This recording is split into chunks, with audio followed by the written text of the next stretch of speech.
उसमें sale of goods act 1930 chapter 2 को पढ़ते हैं। आज हम लोग सेक्शन 4, सेक्शन 6, 7, 8 को कवर करने की कोशिश करेंगे। आइए देखते हैं। सेक्शन 4 क्या है? Section 4 sale and agreement to sale. तो यहाँ हमारे दो वर्ड, एक सेल और दूसरा एग्रीमेंट टू सेल।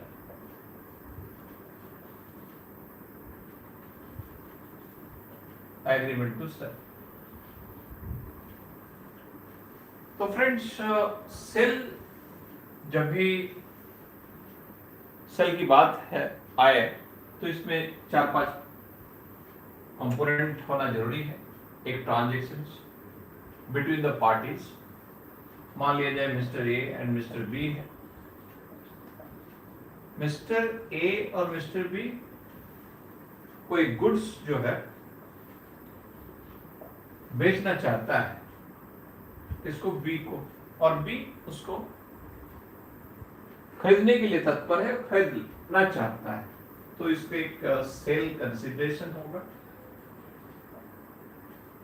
एक तय होगा, इसका प्राइस क्या होगा, कंसिडरेशन क्या होगा, और उस कंसिडरेशन में जो है मिस्टर ए अपनी गुड्स को डिलीवरी कर देंगे मिस्टर बी को। और मेन जो इंपॉर्टेंट चीज है वो है गुड्स का ऑनरशिप राइट जो है इमीडिएट ट्रांसफर हो जाएगा। यानी अभी का अभी अगर कोई गुड्स भी खरीद लेता है तय कंसिडरेशंस में, तो उस गुड्स का डिलीवरी भी हो जाएगा और उस गुड्स के जो ऑनरशिप राइट ट्रांसफर हो जाएगा मिस्टर बी के पास।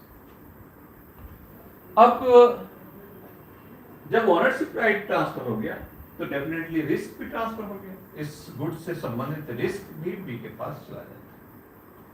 तो हम लोग क्या पाए कि सेल में निश्चित रूप से जो यहाँ पे जिस वर्ड का जो इंपॉर्टेंट है वो है इमीडिएट ट्रांसफर। वो फ्यूचर में ट्रांसफर की बात नहीं, immediate transfer, ownership right transfer हो गया तो इसको हम लोग कहेंगे सेल। तो between the parties, two parties and another is the transaction, transactions होगा, गुड्स होगा और गुड्स को डिलीवरी भी हो जाएगा, इमीडिएट ट्रांसफर। और फिर क्या होगा कि उसमें ऑनरशिप राइट ट्रांसफर हो जाएगा और इसी परिपक्ष में उसका रिस्क भी ट्रांसफर हो जाएगा। तो ये था हमारा सेल की बात। तो डेफिनेटली यहां गुड्स जो है, हम लोग कल गुड्स के डिफिनेशन पढ़े थे, व्हाट इज गुड्स। उसमें जो है बहुत सारी चीज जो है क्लैरिटी नहीं है, तो उसको भी थोड़ा हम लोग देख लेते हैं। जो कल के वीडियो में या इसके पहले की वीडियो में गुड्स पढ़े थे, तो एक बार उसके ऊपर भी फिर चर्चा करते हैं। तो गुड्स को कैसे डिफाइन किया गया है, उसमें क्या क्या चीज है। तो फ्रेंड्स, हम लोग आते हैं goods. Goods means every kind of movable property other than the actionable claim. तो गुड्स में कुछ इंक्लूड किया गया है और कुछ एक्सक्लूड किया गया है। तो पहले ही एक्सक्लूड जो है, क्या एक्सक्लूड किया गया है कि एक्शनेबल क्लेम, नेबल क्लेम। तो what is meaning bye actionable claim? ऐसे कोई क्लेम जिसको इन्फोर्समेंट करने के लिए आपको कोर्ट में सू करना पड़ता है, सू फाइल करना पड़ता है, इसको हम लोग कहेंगे एक्शनेबल क्लेम। फ्रेंड्स, तो एक्शनेबल क्लेम में जो है, फॉर एग्जाम्पल आप जो है आपके किसी फ्रेंड से जो है लोन लिया, तो डेफिनेटली वो लोन एग्रीमेंट आ गया, मान लीजिए 10 लाख रुपए। अब इन फ्यूचर जो है वो जो टर्म एंड कंडीशन था, टाइम पीरियड था, उस टाइम पीरियड हो जाने के बाद भी आप उस टर्म कंडीशंस में उसका लोन पे नहीं कर रहे, तो डेफिनेटली एग्रीड जो है आपको इसको इन्फोर्स कराने के लिए कहां जाएंगे? कोर्ट में जाएंगे। तो इसको ही हम लोग कहेंगे एक्शनेबल क्लेम। इस एक्शनेबल क्लेम को जो आपके पास जो आपके बीच जो लोन एग्रीमेंट तैयार हुआ, आप जिस फ्रेंड से लोन लिए थे, जिसको आप एग्रीमेंट दिए हैं, उस लोन एग्रीमेंट को क्या आपका फ्रेंड किसी दूसरे को बेच सकता है? नहीं बेच सकता। हाँ, उसको असाइन कर सकता है, असाइनमेंट हो सकता है। तो इसी को हम लोग कहते हैं एक्शनेबल क्लेम। तो एक्शनेबल क्लेम जो है हमारे गुड्स में एक्सक्लूड है, वो इंक्लूड नहीं है। तो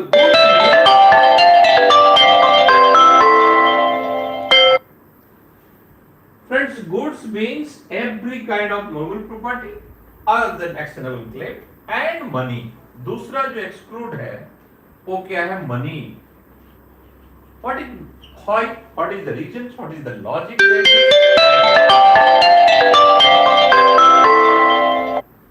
Logic behind this कि मनी अगर आप किसी को लेते हैं, किसी से लेते हैं, फॉर एग्जाम्पल 10,000, तो आप उसको रिटर्न में क्या देंगे? 10,000 देंगे। तो मनी के बदले money, that is called the butter system. आप जैसे पहले चाल, गेहूं, दाल, आप चावल लिए, कोई दूसरा गेहूं दे दिया, तो that is called the butter system. तो अगर मनी को, अगर मनी से जो है एक्सचेंज होगा, तो that is called the butter system. और इसीलिए इस मनी को भी हमारे गुड्स से एक्सक्लूड रखा गया है, नॉट इंक्लूड। तो वेरी क्लियर फ्रेंड्स। तो goods means every kind of movable property other than the actionable claim and money. अब आते हैं हम लोग इंक्लूड। क्या क्या इंक्लूड है गुड्स में? तो इंक्लूड में कहा गया है इट इंक्लूड्स स्टॉक शेयर। कोई स्टॉक, दूसरा शेयर। शेयर मार्केट में आप आइदर डिमेट फॉर्म में, फिजिकल फॉर्म में आप शेयर खरीदते हैं, बेचते हैं, स्टॉक खरीदते हैं, बेचते हैं, तो ये भी आपका गुड्स होगा। ग्रोइंग क्रॉप्स, अभी हम लोग मूवेबल और इमूवेबल की चर्चा की। ऐसे गुड्स जो एक जगह से दूसरी जगह इजीली मूव किया जा सकता है, दैट इज मूवेबल। ऐसे गुड्स जिसको जो है मूव नहीं किया जा सकता, for the example land, land से में बना हुआ बिल्डिंग, तो लैंड बिल्डिंग, तो दैट इज द इमूवेबल। तो ऐसे जो है it includes the stock and shares, growing crops and grass. तो हमारी जो मिट्टी में सटा हुआ कोई क्रॉप्स है, अगर हम कॉन्ट्रैक्ट ऑफ सेल बनाते हैं, तो एक सर्टेन पीरियड के बाद उसको हम अलग करके, उस जमीन से अलग करके बेच देंगे, तो ये भी कॉन्ट्रैक्ट ऑफ सेल में आ जाएगा। और इसीलिए इसको जो है इंक्लूड्स रखा गया है। ग्रास, उसी में घास है।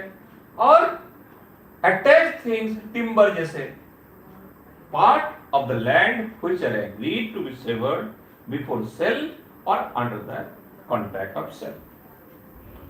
तो फ्रेंड्स वेरी क्लियर हो गया कि हमारे गुड्स के डिफिनेशन में कुछ चीजें जो है इंक्लूड किया गया है और कुछ चीजें जो है एक्सक्लूड रखा गया है। तो एक्सक्लूड किसको रखा? एक्सक्लूड में जो है आपके एक्शनेबल क्लेम है, मनी है, इंक्लूड्स में स्टॉक है, शेयर है, आपके कोई ऐसे क्रॉप्स जो जिसको अलग किया जा सकता है, कोई टिम्बर है, ग्रास है। इसके अलावा आपके मन में आ गया और क्लैरिफाई करने के लिए, जैसे newspaper, that is also goods. अब हमने कहा कि मनी के बदले मनी, इसलिए मनी को एक्सक्लूड रखा। लेकिन कोई पुराना करेंसी अगर आप उसको किलो के दर पे या कोई ऐसे मूल्य पे खरीदते हैं और फिर बेचते हैं, कोई मेटल, कोई धातु, तो वो फिर जो है आपका गुड्स में आ जाएगा। तो वेरी क्लियर फ्रेंड्स। तो गुड्स हो गया। अब हम लोग आते हैं चैप्टर 2 में, sale and sale agreement to sale. इसको बढ़िया से हम लोग देखेंगे, सेल एंड एग्रीमेंट से। तो सेल का मतलब ही हुआ कि अभी जैसे हम लोग कह रहे थे, सेल की डिस्कस कर रहे थे कि सेल अगर आपकी गुड्स रेडी है, अभी का अभी जो है आप उसको ओनरशिप ट्रांसफर कर सकते हैं, दोनों में एग्रीमेंट हो गया, आपके जो कंसल्टेशन आपको मिल गया, उसको डिलीवर दे दिए, ओनरशिप राइट ट्रांसफर हो गया, दैट इज सेल। लेकिन ऐसे गुड्स अगर वो रेडी भी है, आगे हम लोग चल के टाइप ऑफ गुड्स पढ़ेंगे, कितने तरह के गुड्स हैं, लेकिन अगर आपके पास रेडी भी है लेकिन आप उसको अभी का अभी सेल नहीं करना चाहते, फॉर द एग्जाम्पल मेरा एक लैपटॉप है या कंप्यूटर है और हमारे एग्जाम जो है 5 दिन के बाद, हम एक कंडीशन लगाते हैं कि भाई हम इस कंप्यूटर को आपको बेचेंगे लेकिन एग्जाम के बाद, स्पेसिफिक डेट पे जो हमारा एग्जाम है, ये जैसे एग्जाम खत्म हो जाएगा उसके बाद वाले दिन आपको हम देंगे। या फिर हम कहते हैं कि हमने एक एग्जाम दिया, उस एग्जाम में अगर पास हो गए तो इस स्थिति में आपको ये लैपटॉप या कंप्यूटर आपको बेच देंगे। तो वो उन्होंने दूसरा पार्टी जो है वो रेडी हो गया और हमारे बीच एक एग्रीमेंट हो गया, आइदर वो ओरल एग्रीमेंट और written agreement, whatever might be, तो फिर इसको हम लोग कहेंगे एग्रीमेंट टू सेल। और एग्रीमेंट टू सेल इसी पे जो है हमारे सारे लिटिगेशंस, हम एक क्लास में आप इससे पहले वाली क्लास में बताए थे, sale of goods especially the part of the contract, आप देखेंगे कॉन्ट्रैक्ट को बढ़िया से अगर पढ़ेंगे तो उन्हीं में से बीच से कटा हुआ पोर्शन ही उठा के यहाँ पे आ गया है पहले का आपकी सेल ऑफ गुड्स एक्ट में। तो फ्रेंड्स याद आया, चूंकि जुडिशरी की एग्जाम की तैयारी हो रहा है, आपके शॉर्ट क्वेश्चन आंसर में आपको कभी कभी पूछ देता है कि सेल ऑफ गुड्स एक्ट कब स्टार्ट हुआ, कब इनफोर्स हुआ, तो 1 जुलाई 1930, 1 जुलाई 1930 आप याद रखिएगा। तो आइए हम लोग आगे बढ़ते हैं, अब हम लोग existing goods and future goods के बारे में। तो आइए goods, type of the goods,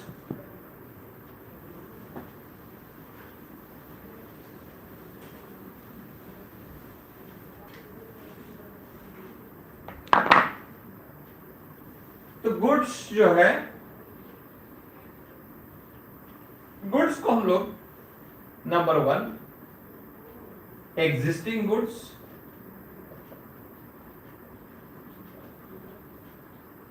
number 2 future goods, और नंबर 3 कंटिंजेंट गुड्स।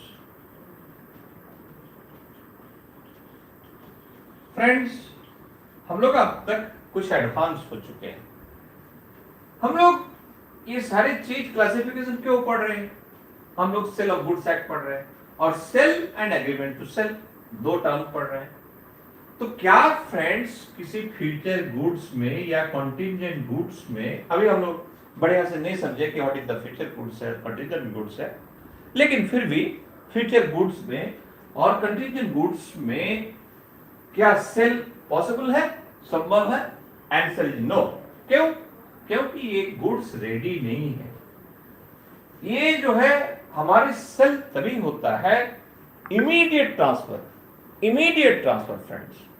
तो यहां पे क्या है, इमीडिएट संभव नहीं है, फ्यूचर गुड्स, कंटिंजेंट गुड्स। तो आइए सबसे पहले हम लोग देखते हैं एग्जिस्टिंग गुड्स। एग्जिस्टिंग गुड्स में 3 तरह के गुड्स हैं। एक आपके जो है specific goods, ascertained goods and unascertained goods. Specific goods, unascertained goods,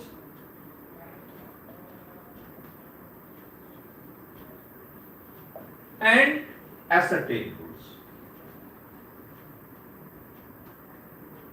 Goods. What is the specific goods?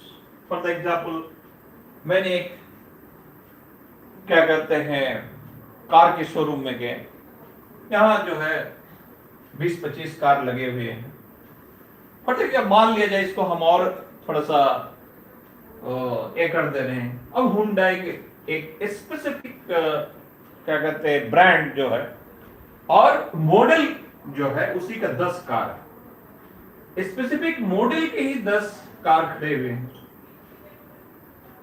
तो ये गुड्स रेडी है, रेडी टू, ये जो है क्या क्या कहते हैं, ऑन रोड जो है आपकी गाड़ी जो है तैयार है जाने के लिए। जैसे ही आप पैसा पेमेंट हो जाएगा, आपकी गाड़ी जो है रोड में दौड़ने लगेगी। लेकिन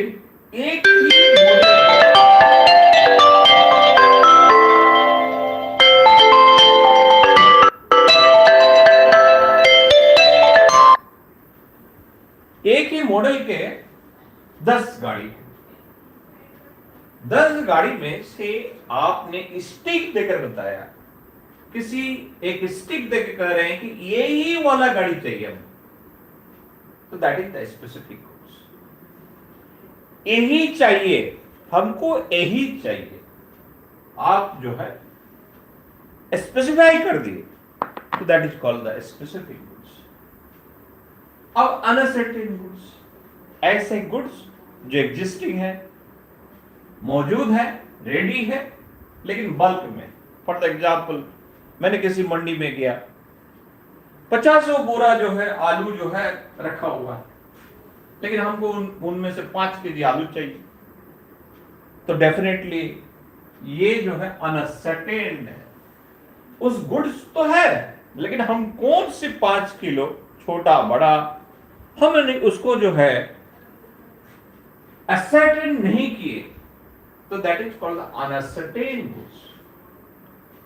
उसी तरह जब उस बल्क में से हमने चुन लिया, अपने टोकरी में उठा लिया और कह दिया सेलर को कि ये जो है आलू जो है हमको दे दीजिए, तो फिर वो हो जाएगा असर्टेन गुड्स।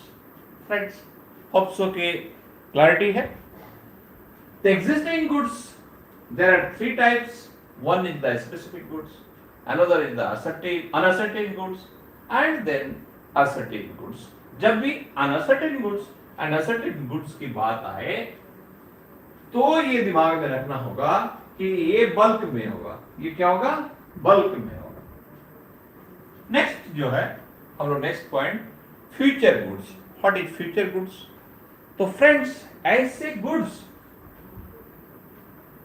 जिसका एग्जिस्टेंस है but not ready to sale, लेकिन वो अभी सेल के लिए तैयार नहीं है।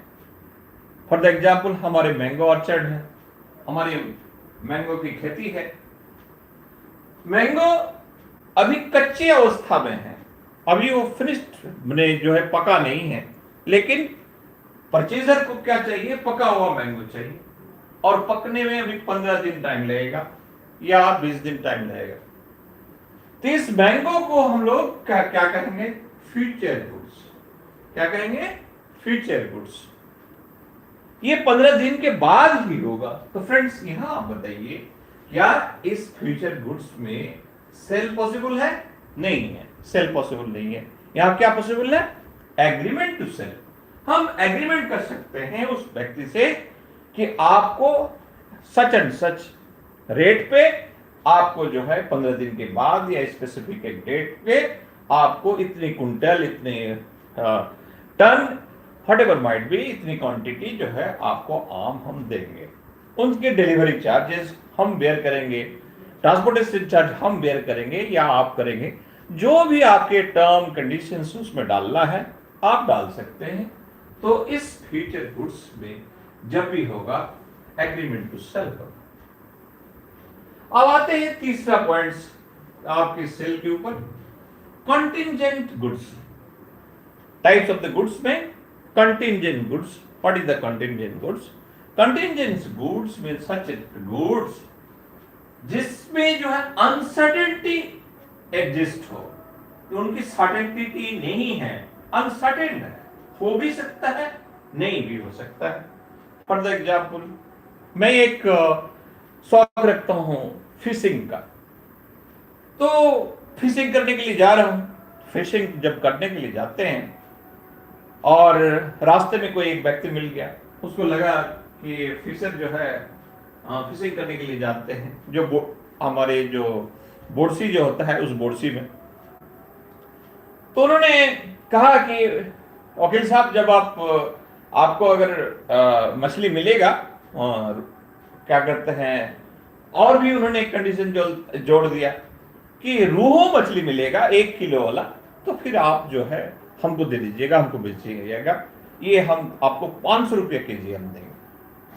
अब मैंने कहा कि ठीक है, मिलेगा तो आपको देंगे। दैट इज कॉन्टिजेंट, हो भी सकता है, नहीं भी हो सकता है। इट माइट बी कि हम रोहू मछली, वो भी 1 केजी के ऊपर वाले वजन का, यानी 1 से 2 के बीच या 3 के ओके वजन के, और मिल जाए। अगर मिल जाता है तो हम जो है उसको सेल करने के लिए तैयार है। तो this type of the contingency, ऐसे कोई स्थिति, अगर वो स्थिति आने से सर्कमस्टांसेस के बेस पे वो जो है कॉन्ट्रैक्ट टू सेल जो है परफॉर्म हो भी सकता है, नहीं भी हो सकता है। तो यहां पे भी आपके कंटिजेंट गुड्स में भी आपका क्या होगा, आपका goods sorry sale agreement to sale perform होगा, नॉट की सेल। तो फ्रेंड्स, आज आपके वीडियो में इतना ही। फिर हम लोग अगला वीडियो में आप सबसे मिलेंगे। इसी तरह जुडिशरी क्लासेस को में आप लोग ज्वाइन कीजिए। हम लोग धीरे धीरे जितने भी जुडिशरी के सब्जेक्ट्स हैं इसको कवर करने की कोशिश करेंगे। मैं ये कोशिश कर रहा हूँ कि किसी और भी फैकल्टी को हमारे साथ जुड़े, जो हमारे कॉन्स्टिट्यूंसी पढ़ा सकते हैं, या हमारे जो मेजरेट है उसको पढ़ा सकते हैं। हाँ, मैं 2-3 सब्जेक्ट तो ज़रूर आप लोग को लूँगा। हाँ, okay. Once again good evening. फिर मिलेंगे अगला वीडियो में, अगला लाइव या अगला वीडियो जो भी हो आपको बताया जाएगा। फिर इसी तरह आप लोग ज्वाइन करते रहिए, मिलते रहिए और हमारे चैनल का लाभ उठाइए। जय हिंद।